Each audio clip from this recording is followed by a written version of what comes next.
ఆయనకి జన్మనిచ్చింది ఆంధ్రప్రదేశ్లో అంజనమ్మ గారైనా ఆయనకు పునర్జన్మనిచ్చింది తెలంగాణ గడ్డ కొండగట్టు అంజన్న.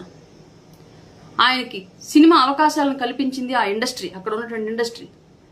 ఆయనకి దేశవ్యాప్త గుర్తింపు తీసుకొచ్చింది అక్కడ ఉన్నటువంటి ఇండస్ట్రీ. తెలంగాణలో ఉద్యమాల్లో ఆయన ఒక భాగం, తెలంగాణ విధానాల్లో ఆయన ఒక భాగం, తెలంగాణ అభివృద్ధిలో ఆయన ఒక భాగం, తెలంగాణ ప్రజల్లో ఆయన ఒక భాగం. అక్కడెక్కడో ఉన్నటువంటి మహబూబ్ నగర్ జిల్లాలో మారుమూల తండాల్లో షూటింగ్కి వెళ్ళి అక్కడ ఉన్నటువంటి ప్రజలు వచ్చి అయ్యా మంచినీళ్ళు ఇబ్బంది పడుతున్నాం, మంచినీళ్ళు ఇవ్వండి అని చెప్పేసి అని అడిగితే మీరందరూ మౌనంగానే ఉండేవాళ్ళు. రోజు వచ్చాయి కదా మాకు ఇవన్నీ అని చెప్పేసి మీ తెలంగాణ నుంచి గెలిచినటువంటి నాయకులంతా కూడా. కానీ పవన్ కళ్యాణ్ గారు అలా ఉండలేకపోయారు. రాత్రి నిద్ర పట్టక తెల్లారి లేచి వెళ్ళి లక్షల రూపాయలు ఖర్చు పెట్టి అక్కడ బోర్లు వేయించాడు.